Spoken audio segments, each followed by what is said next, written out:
Hi. I am thrilled, I'm honored, and honestly a little bit terrified to have been invited to speak with you today. But regardless of what happens in the next 5 or so minutes, my prayer for today's event is just that we all leave here feeling fed. Thank you. And with that said, I am Kacie Rogers. I'm the founder of the BLKboard Collective, which you just heard a little bit about.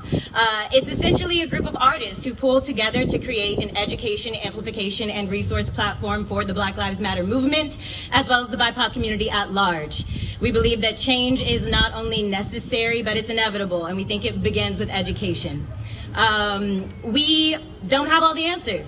None of us are legal or political scholars, but we have dedicated ourselves and our resources to doing the research, reporting back to you guys, the public, what we learn, and inviting you in to have a conversation with us that is necessary for change. So if you do want to join us in learning and speaking with us, you can follow us on Instagram at the BLKboard Collective. If social media is not your thing because of Mark Zuckerberg's always changing but never really existing privacy policy, we understand. And for you, we created the newsletter where you can get our content delivered straight to your email and converse with us that way. You can sign up on our website, theblkboardcollective.com.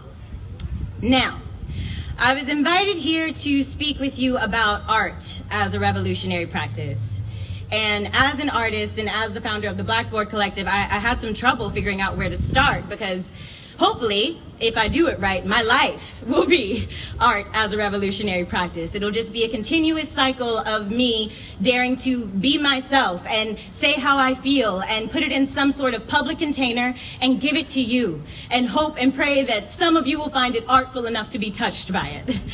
And in that spirit, I decided to share something with you all that I wrote in the dark of my room by myself. And I've never shared it before. It was on a particularly transparent day, so just bear with me. Being Black and female is a very difficult gift. I thank God for giving me empathy and compassion in spades.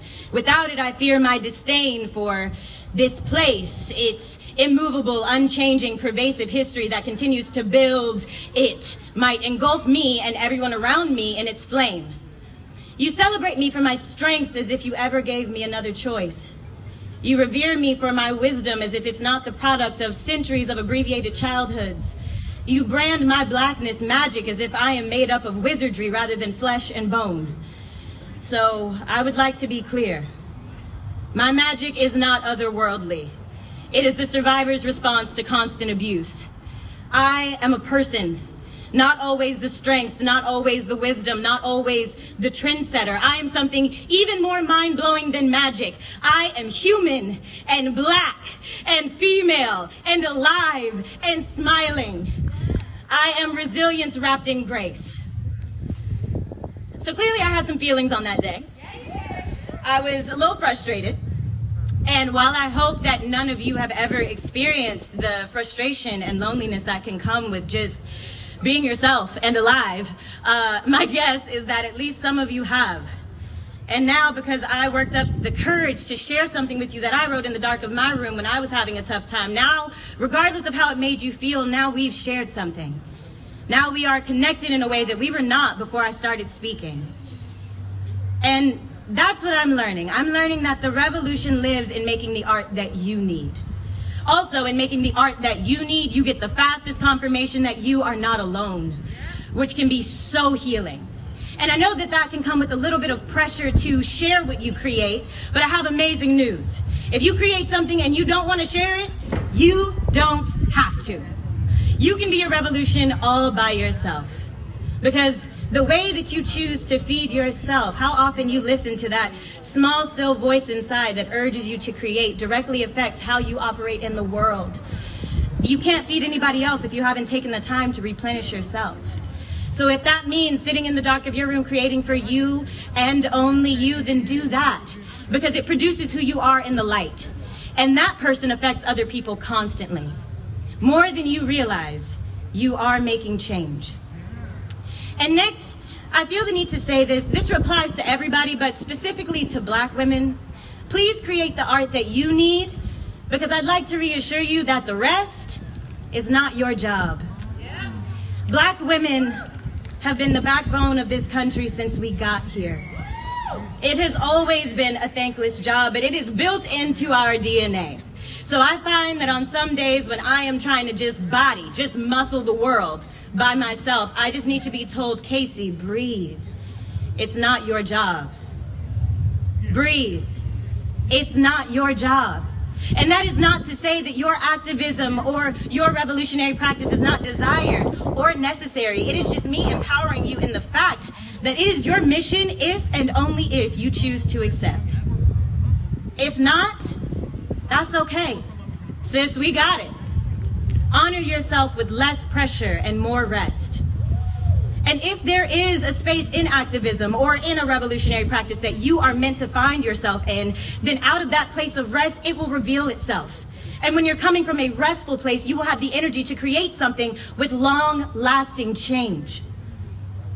When speaking about the influence of Shakespeare's writing on her work, Dr. Maya Angelou said, "I was so amazed that he could know so much.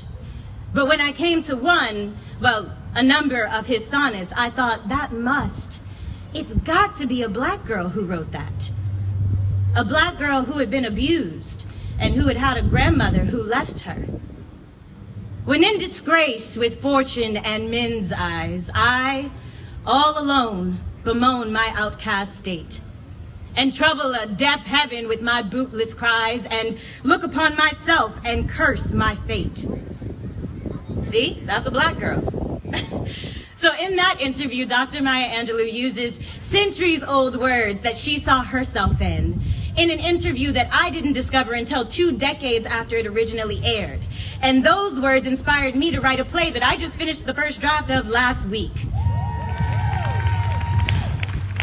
Words hold so much power in the worlds they create.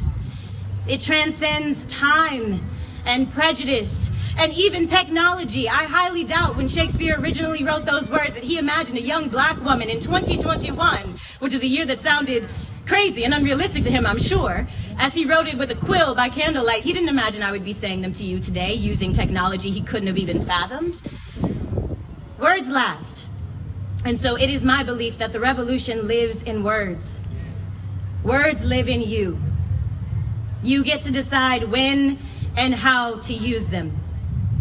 And that makes you powerful. And I implore you to walk in every ounce of that power henceforth and forevermore. But just don't forget to rest. And now, before I leave you, I want to have this moment with you. Call and response is also built into our DNA, and I'm so happy we've got to practice it so much today, so this won't be new. So this is going to be a new twist on an old classic. Please repeat after me. I am a revolutionary. And I am worthy of rest. I am a revolutionary. And I am worthy of rest. I am a revolutionary.